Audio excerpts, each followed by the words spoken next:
Assalamu alaikum. My name is Mohammad Nabil and I am student of third year MBBS from Loralai Medical College, Loralai. आज जो topic पढ़ेंगे वो है sedative hypnotics.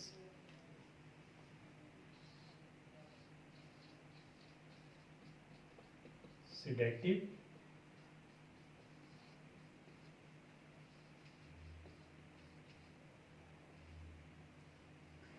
Sedative hypnotics जो होते हैं वो क्या होते हैं और इनकी क्लासिफिकेशन क्या है।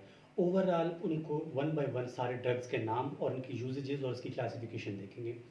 तो सेडेटिव और हिप्नोटिक्स ये दो वर्ड हैं। सेडेटिव का मतलब है एंटी एंजाइटी और हिप्नोटिक्स का मतलब है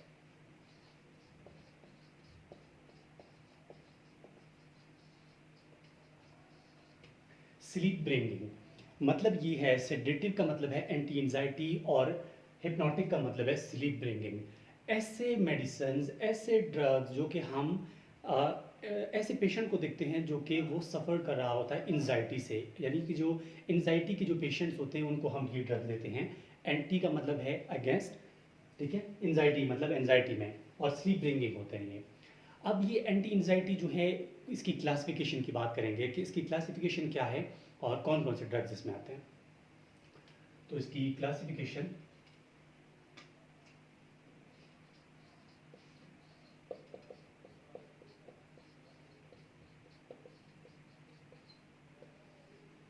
जो एंटी सेडेटिव हैं या सेडेटिव हिप्नोटिक्स हैं, इनकी तीन क्लासिफिकेशन है।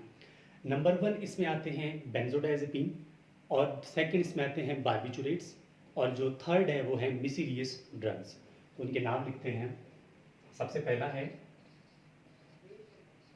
Benzodiazepines,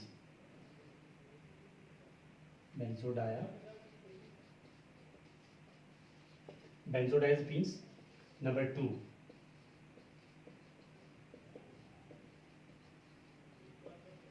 barbiturates. नंबर 3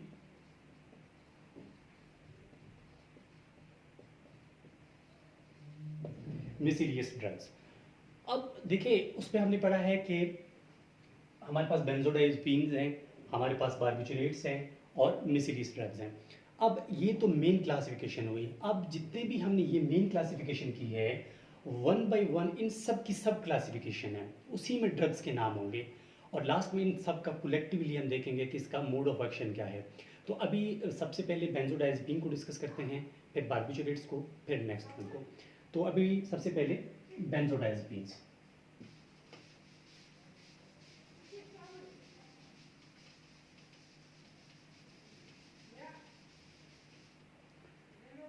ये बेंजोडाइजेपिन्स जो हैं ये तीन कैटेगरी के होते हैं।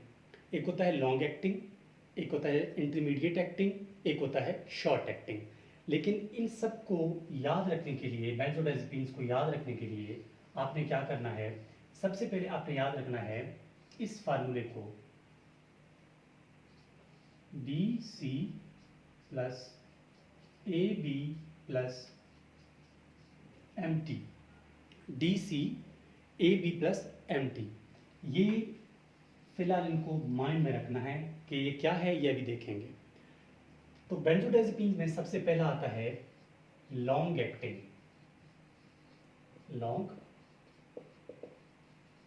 एक्टिंग मतलब ऐसे ड्रग्स जो कि लॉन्ग एक्टिंग उसकी जो है, मतलब देर तक अपना असर दिखाते हैं, उनको बोलते हैं लॉन्ग एक्टिंग। अब लॉन्ग एक्टिंग कौन कौन से ड्रग्स होते हैं, वो है डी और सी से स्टार्ट होते हैं दोनों। नंबर 1 है इसका डायज़ेपाम, डायज़ेपाम। नंबर 2 है, सी से स्टार्ट है, कोलिनीज़ेपाम, कोलिनीज़ेपाम। ये हो गए लॉन्ग एक्टिंग में। अब इंटरमीडिएट एक्टिंग,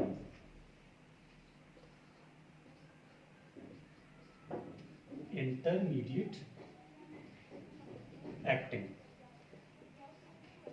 इंटरमीडिएट एक्टिंग में कौन कौन से ड्रग्स आते हैं, उसके लिए हमने बताया कि आपने, ये तो हो गए कौन से, ये हो गए हमारे पास लॉन्ग एक्टिंग में। इंटरमीडिएट एक्टिंग में आपने याद रखना है ए और बी को याद रखना है। मतलब एक ड्रग जो कि ए से स्टार्ट होगा वो होगा अल्प्राजोलिन, एल्प्राजोलिन। नंबर 2 जो कि बी से स्टार्ट होगा ब्रोमाजोलिन। ये हो गया हमारे पास इंटरमीडिएट एक्टिंग। अब हमारे पास थर्ड बचता है जो कि है शॉर्ट एक्टिंग। यहाँ तक आपको समझ आ गई होगी कि हमने लॉन्ग एक्टिंग की बात की, इंटरमीडिएट एक्टिंग की बात की। अब जो है हम बात करेंगे इसकी बेंजोडाइजेपिन्स में हम बात करेंगे इसके शॉर्ट मतलब शॉर्ट एक्टिंग की। शॉर्ट एक्टिंग ड्रग्स कौन कौन से होते हैं?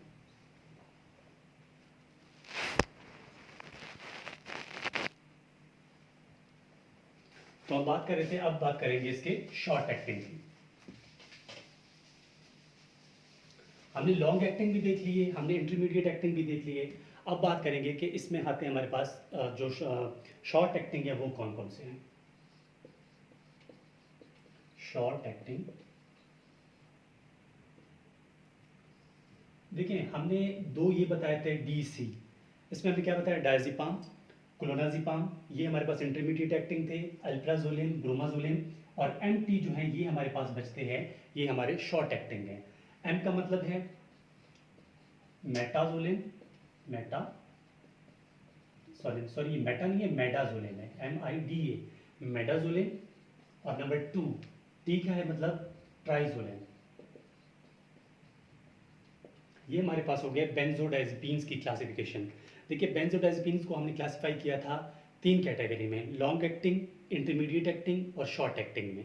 लॉन्ग एक्टिंग में हमने बताया था कि उसमें होते हैं 2 ड्रग्स, डीसी से याद कर लें। डीसी में क्या आता है? एक होता है डायजेपाम, एक होता है क्लोनाजेपाम। फिर हमने इंटरमीडिएट एक्टिंग की बात की। इंटरमीडिएट एक्टिंग में हमारे पास 2 ड्रग्स थे, कौन कौन से? ए और बी से, अल्प्राजोलिन, ब्रोमाजोलिन। फिर हमने इसमें शॉर्ट एक्टिंग की बात की। शॉर्ट एक्टिंग के पास हमारे पास एमटी थे, मतलब एक होता है मेडाजोलिन और एक होता है ट्राइजोलिन। अब जो है ये फर्स्ट क्लासिफिकेशन हो गई। अब बेंजोडाइजेपिन में हमने कहा कि जब हमने मेन क्लासिफिकेशन कर रहे थे तब फर्स्ट क्लासिफिकेशन उनका बेंजोडाइजेपिन था। अब इसका जो सेकेंड क्लासिफिकेशन होगा वो होंगे बार्बिचुरेट्स।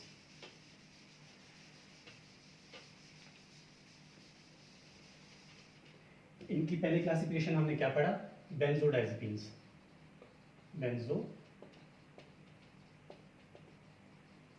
बेंजोडाइजेपिन्स हमने पढ़ लिया।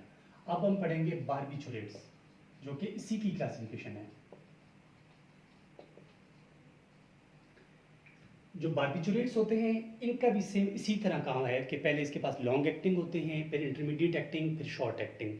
तो बार्बिचुरेट्स को भी 1 बाय 1 डिस्कस करते हैं। सबसे पहला बार्बिचुरेट पे लॉन्ग एक्टिंग।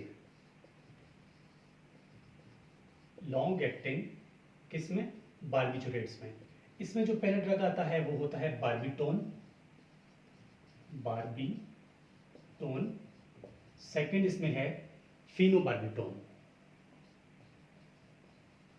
फिनोबार्बिटोन। बार्बिटोन और फिनोबार्बिटोन ये हमारे बार्बिचुरेट्स में आते हैं, लॉन्ग एक्टिंग में। बार्बिचुरेट्स में अगर इंटरमीडिएट एक्टिंग की बात करें, इंटरमीडिएट एक्टिंग,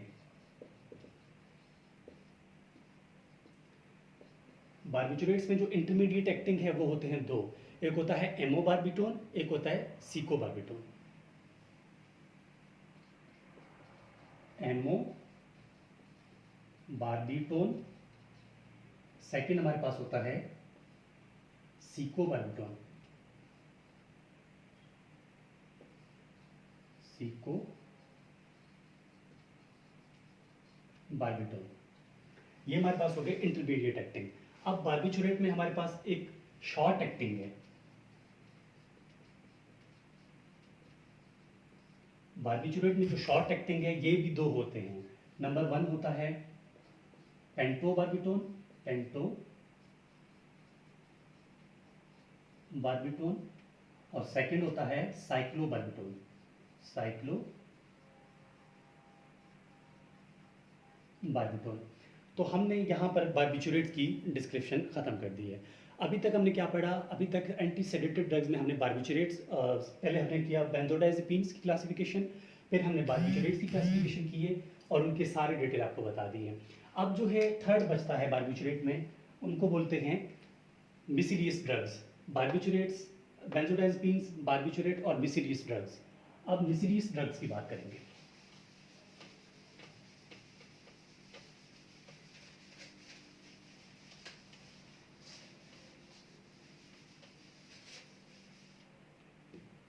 थर्ड होगा मिसीलियस ड्रग्स।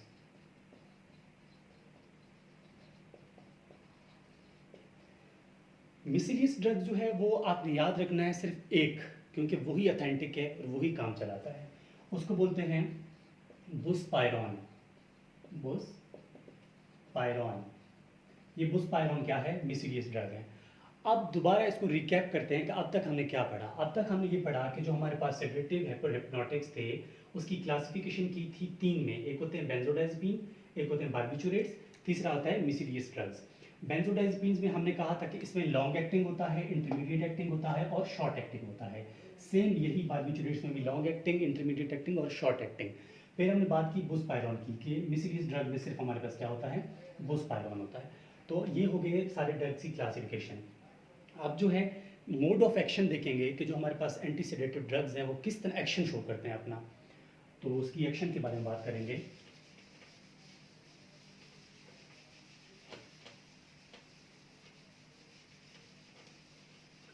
जो एंटी सेडेटिव जो एंटी हिप्नोटिक ड्रग्स जो होते हैं उनको, उनका जो मोड ऑफ एक्शन है वो आपने सिर्फ एक बात याद रखनी है। उसमें आपने याद रखना है कि हमारे पास ये जितने भी ड्रग्स हैं जो जाके एक्ट करते हैं गाबा ए रिसेप्टर पे। गाबा ए रिसेप्टर क्या करता है? गाबा ए रिसेप्टर एक्चुअली क्लोराइड चैनल्स होते हैं। जैसे ही न्यूरोट्रांसमीटर गाबा के अपने रिसेप्टर पे एक्ट करेगा तो उसके रिजल्ट में क्या होगा? क्लोराइड चैनल्स ओपन होंगे। तो इंट्रासेलुलर जो एक्स्ट्रा सेलुलर जो भी क्लोराइड होगी वो सारे सेल के अंदर चले जाएंगे। तो हाइपरपोलराइजेशन होगी। हाइपरपोलराइजेशन होगी तो सेल क्या करेगा? दोबारा डिपोलराइजेशन होने नहीं देगा। जब डिपोलराइजेशन नहीं होने देगा तो नए थॉट्स नहीं आएंगे, मतलब जो पेशेंट है वो एंजाइटी की तरफ नहीं जाएगा। तो देखिए यहाँ पर ये हमारे पास मेम्ब्रेन है, यहाँ पर पॉजिटिविटी है, ठीक है, और यहाँ सेल में क्या है? नेगेटिविटी है। अब इस टाइम क्या होता है कि यहाँ पर हमारे पास एक रिसेप्टर होता है जिसको बोलते हैं गाबा रिसेप्टर, ठीक है। यहाँ पर हमारे पास एक रिसेप्टर होता है जिसको बोलते हैं, असल में ये होते हैं क्लोराइड चैनल्स। ये क्या होते हैं? ये असल में होते हैं chloride channels. Chloride channels act होते हैं। असल में होता क्या है कि इसके ऊपर कुछ रिसेप्टर इस तरह होते हैं जिसको बोलते हैं गाबा रिसेप्टर। जैसे ही गाबा क्या है? न्यूरोट्रांसमीटर है। गाबा जैसे ही इस पे एक्ट करेगा, गाबा जैसे ही यहाँ पर आएगा, दोबारा देखें, गाबा जैसे ही अपने रिसेप्टर पे एक्ट करेगा तो ये खुल जाएगा। गाबा जैसे ही यहाँ पर एक्ट करेगा तो ये खुल जाएगा। इसके खुलने के बाद क्या होगा कि ये जो पहले बंद था ये खुल जाएगा। इसके खुलने से क्या होगा कि क्लोराइड चैनल, ये क्लोराइड चैनल है तो क्लोरीन क्या करेगा? सेल के अंदर आ जाएगा। तो क्लोरीन का आना क्या करेगा? हाइपर पोलराइजेशन, मतलब सेल के अंदर नेगेटिविटी को इंक्रीज करेगा। सेल के अंदर नेगेटिविटी को इंक्रीज करवाने का मकसद भी हमारा यही है कि सेल के अंदर नेगेटिविटी इंक्रीज हो, हाइपर पोलराइज हो, तो डीपोलराइजेशन नहीं होगी। डीपोलराइजेशन वेव अगर आ भी जाए तो क्या होगा? गाबा हमारे पास प्रेजेंट है तो इसको दोबारा वो मतलब सिग्नल डिपोलराइजेशन आ भी जाए तो वो उसको अपने साथ नहीं लेगा। क्यों नहीं लेगा? क्योंकि सेल के अंदर इस टाइम हाइपर पोलराइजेशन है। हाइपर पोलराइजेशन मतलब सेल की नेगेटिविटी हाई है। तो इस तरह ये सारे ड्रग्स जो हैं वो काम करते हैं। अभी तक हमने सेडेटिव हिप्नोटिक्स पढ़े हैं। इसके बाद जो है हम बात करेंगे जनरल एनेस्थीसिया की, कि एनेस्थीसिया क्या होते हैं और क्यों देते हैं। फिर जो है इस तरह आहिस्ता आहिस्ता जो फार्माकोलॉजी के जितने भी लेक्चर्स होंगे इंशाल्लाह आपके लिए अपलोड कर देंगे। तो ये था सेडेटिव हिप्नोटिक्स, कौन कौन से काम, कौन कौन सी क्लासिफिकेशन है और किस तरह ये काम करते हैं। तो होपफुली आपको टॉपिक की समझ आ गई होगी। तो ये थे हमारे पास pharmacology of sedative hypnotics. Thank you.